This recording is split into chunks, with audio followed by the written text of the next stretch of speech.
Foi um erro enorme esse cometido pelo Flávio em mais uma vez tentar transformar essas organizações em organizações terroristas. Primeiro tem lei nos Estados Unidos, que os Estados Unidos podem intervir em qualquer país do mundo a partir do momento que uma organização terrorista está prejudicando os Estados Unidos. O Trump pode entrar aqui e fazer o que ele fez, por exemplo, na Venezuela. Sequestrou, ele não prendeu, sequestrou um ditador que merecia cadeia, no meu ponto de vista, mas julgado dentro do país dele, de acordo com a Constituição da Venezuela. E não o Trump sob pretexto de pegar a segunda maior reserva de petróleo do mundo, invadir a Venezuela e levar o presidente da República. Tem mais, prejudica a investigação, e o senhor, que é um dos grandes investigadores do Brasil hoje da CGU, foi dito pelo próprio Gaquia, num programa que nós mostramos no segundo ou terceiro programa dessa série, que falou: Datena, a partir do momento que o PCC virar a organização terrorista, por exemplo, todas as informações que nós reunimos com o DEA, que é uma polícia americana, o FBI, que é uma organização americana, a Meripol, que pouca gente sabe, é a Interpol da América do Sul, com a Interpol, todas essas investigações vão passar a ficar sob controle de quem? Da CIA e das Forças Armadas americanas. Se vai perder anos e anos de trabalho, de repente já levantado e muito bem pelas polícias brasileiras, que fazem isso com capacidade, não só a polícia, como o Ministério Público, como vocês da CGU.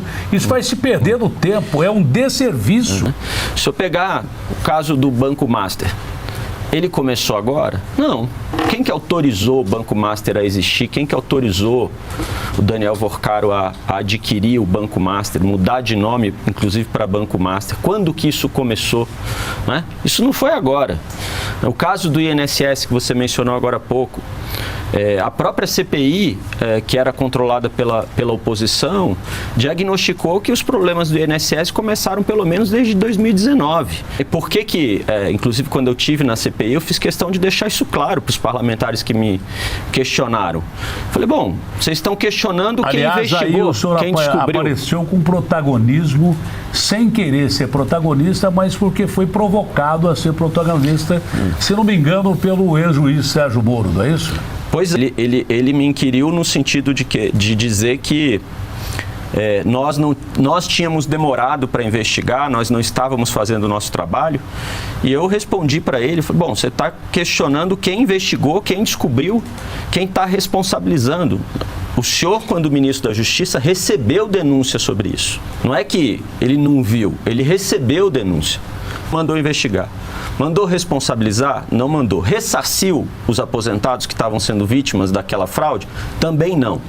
Então, que moral que tem para questionar quem está fazendo o seu trabalho? Né? Porque quando a gente está lidando com essas coisas de corrupção, Datena, você tem três formas.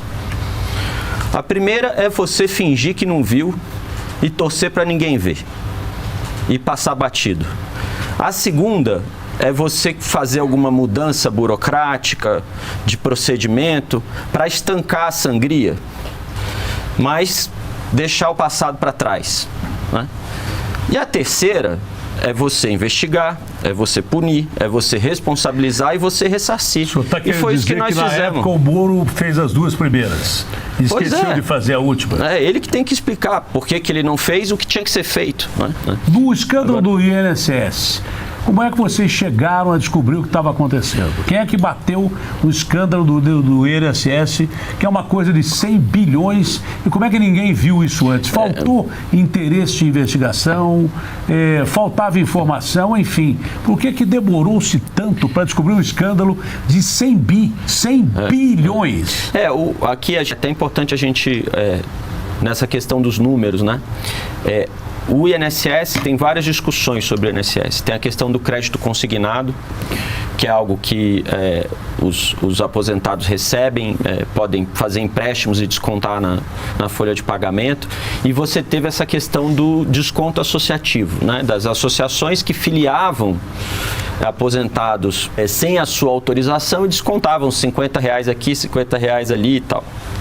Aqui a gente identificou descontos indevidos que giraram na ordem de 3, 4 bilhões de reais. 4 bilhões de reais. Neste caso específico, como é que começa, Datena? Começa com uma auditoria da CGU. Por quê? Se identificou que o valor do desconto estava aumentando e que a partir de 2021 começa a aumentar muito o número de associações que podiam fazer esses tipos de desconto.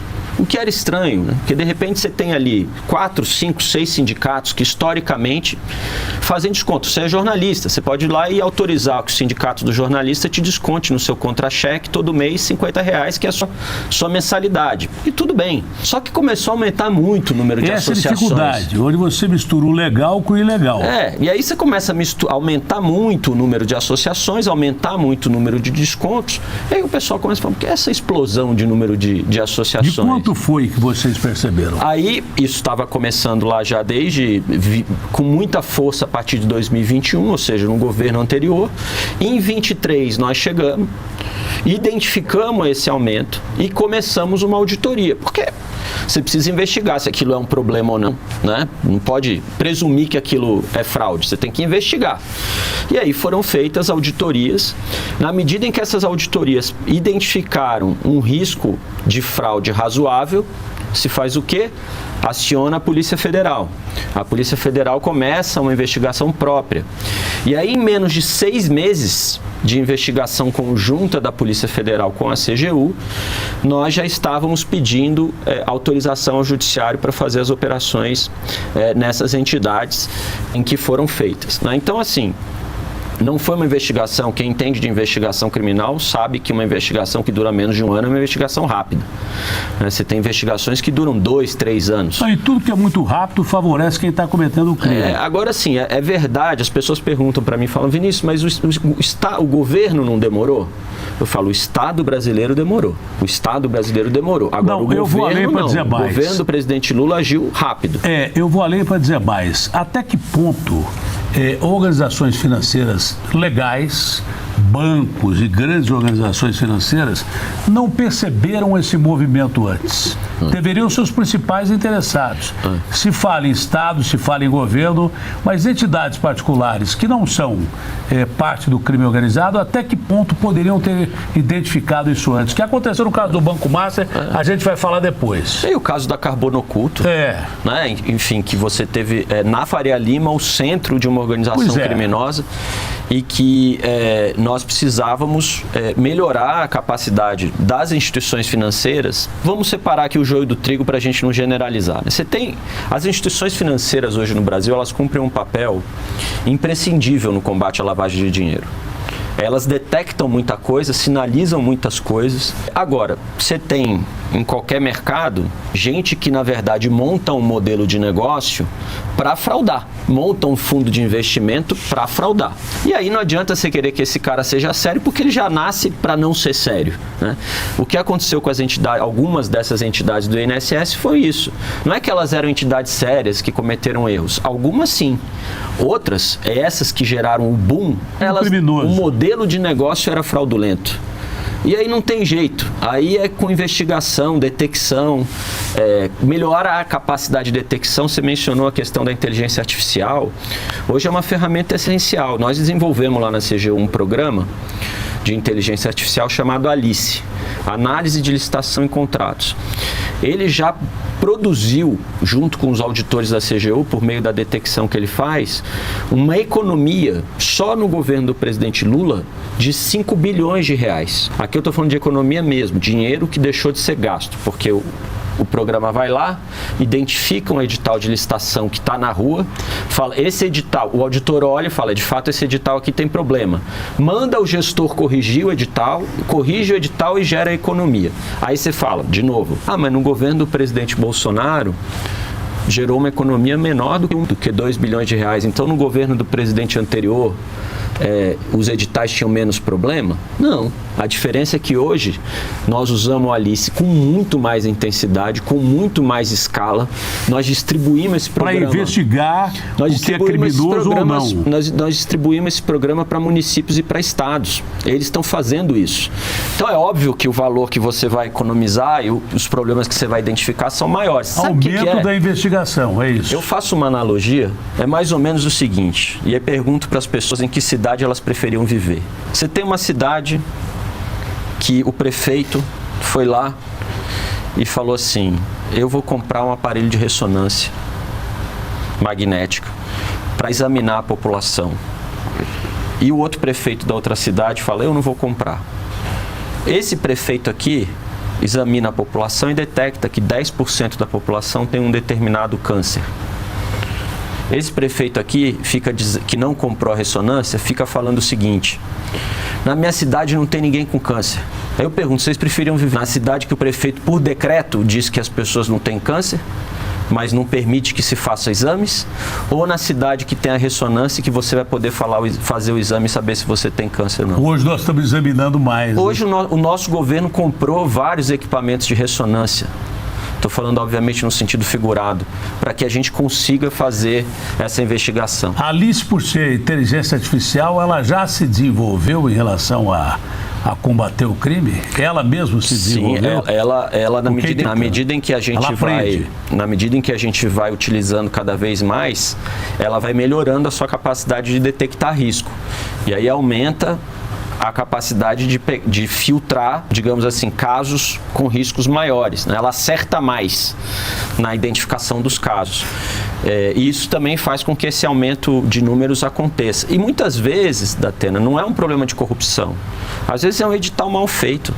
Às vezes é um problema de gestão. Você precisa orientar o gestor, porque às vezes também a gente tem que tomar um cuidado para não estigmatizar o gestor público, né, que trabalha lá o dia inteiro e que quer acertar. Senão você abre espaço para regime de exceção. E que às vezes comete erros, né? Porque você está ali você pega um caso, uma situação que a gente ajudou muito o gestor público, foi lá no caso do Rio Grande do Sul, das enchentes lá em Porto Alegre. Você imagina a pressão em cima dos servidores públicos do estado, do município, para fazerem as coisas rápido. É normal que às vezes o sujeito, numa situação de boa fé, comete erros, né? Até porque os preços das coisas ficam mais caras, né? Ficam mais caros, aí você tem que pagar mais caro, então você tem que ver como é que você vai fazer para organizar direito os processos. E aí o papel da CGU é um papel de orientação, de prevenção, de auxílio. A gente fala muito de combate à corrupção, mas a gente tem que ter também que, por mais que você lute contra a corrupção, não é só a repressão que vai resolver o problema. Você não vai acabar com ela. Você tem que prevenir. Então, esses mecanismos de inteligência artificial, que faz com que todo mundo perceba que tem alguém olhando, que tem alguém observando, eles são muito eficazes. Quer ver outro exemplo que eu dou? Hoje tem gente que não dorme por causa da Alice, né? Um tempo atrás, quando você era jovem e eu era criança, você andava pelas estradas do Brasil e todo mundo tinha medo de algum policial parar o carro e te pedir alguma coisa, falar que teu extintor tá fora do prazo e não sei o quê. Levar a bola. Caixinha de Natal, não sei. Lembra dessa história? Claro que eu lembro. Hoje no Brasil, isso não estou dizendo que não exista mais, mas isso é residual. Ninguém fala mais disso. Ninguém mais fica contando anedota com isso, como a gente ouvia. Por quê? Porque saíram prendendo os policiais? Não, porque colocaram câmera. Hoje as estradas no Brasil, as principais estradas no Brasil, todas têm câmera. Você sabe o que acontece, né? Então você consegue hoje fiscalizar de um jeito muito melhor. E não foi por uma medida repressiva, foi por uma melhora na capacidade de vigilância. Mas tem como você corromper quem opera a câmera. E aí que eu pergunto, no caso do INSS, qual o grau de comprometimento de gente do Estado que participou dessa corrupção? E como você disse que tem gente que já parte com ideias criminosas, né? Qual é o grau de criminosos que criaram facilidade para que criminosos de crime organizado, que os sindicatos fajutos, entrassem nesse esquema? Quanto do governo de agentes sociais estavam comprometidos? Servidores públicos. Isso aí. Eu não vou falar nome, não vou pré-julgar ninguém. Mas, assim, o que as investigações concluíram até agora é que houve, sim, a participação de agentes públicos, né? Que provavelmente receberam dinheiro do esquema para fazer vistas grossas, fingir que não estava vendo, viabilizar determinadas condutas, sim. Casos de fraude pode acontecer sem a presença de servidores públicos, né, sem agentes do Estado participando. Agora, muitas vezes isso acontece e a punição nesses casos tem que ser exemplar. Nós já abrimos processos disciplinares contra esses servidores públicos, estão todos afastados, né, se eles forem inocentados, eles vão voltar às suas funções, mas hoje eles estão afastados e os processos, tanto no âmbito criminal como no âmbito administrativo, estão prosseguindo em relação a eles. Tudo de uma forma transparente, respeitando-se a presunção da inocência de todo mundo. Claro. O que ficou mais transparente nesse escândalo do INSS foi quando o Lula ligou para o filho dele e falou: olha, se você tem algum envolvimento nesses casos aí, meu amigo, você resolva a sua situação. É essa autonomia que o presidente tem dado a vocês? Cortar, às vezes, da própria carne? Não, sem dúvida alguma. Assim, o presidente da República, ele tem uma noção muito clara do que é a função dele como presidente da República. Ele sabe que ele está governando um país. Ele sabe que não é a casa dele. Ele sabe que a responsabilidade que ele tem perante o povo brasileiro que colocou ele lá. E ele sabe e defende isso, que a lei é para todo mundo. Ali ele estava falando, obviamente, em tese, né? Se tiver alguma coisa contra um filho meu, um filho de qualquer um, que se apure, se investigue, assim, e que se investigue até o final, né? E tudo feito da... O que a gente não pode também é cair no risco de ter perseguição a determinadas pessoas porque é filho de A e filho de B. Isso também não pode acontecer. Um Estado republicano tem que... não pode pecar por um lado nem pelo outro. Esse esquema do INSS pode ser ainda maior do que a gente tem informação? Não, no âmbito da... Ele foi estancado ou ainda há possibilidade de que... Não, ele foi completamente estancado, né? Por isso que a gente diz, né? Não foi nesse governo que começou, mas foi nesse governo que acabou. E nesse momento tem muita gente que ainda não recebeu o que tinha que receber, né? A CGU tem ajudado para que essas pessoas sejam ressarcidas? Sim. Todo mundo que... os prazos dentro do INSS para as pessoas receberem estão abertos. As pessoas, é só elas irem lá e falarem que não autorizaram. Nós já bloqueamos 2,8 bi de bens estão bloqueados na justiça para que possam ser usados para o ressarcimento, mas nós não esperamos isso ser autorizado, né? O Estado brasileiro decidiu ressarcir as pessoas e já foi ressarcido em mais de 3 bilhões de reais a população que foi lesada por esse esquema. O caso no Porto do Rio de Janeiro também é um caso escandaloso. A CGU participou disso, de investigação ou não? Não, essa foi uma operação da Polícia Federal, acho que a participação da Receita também.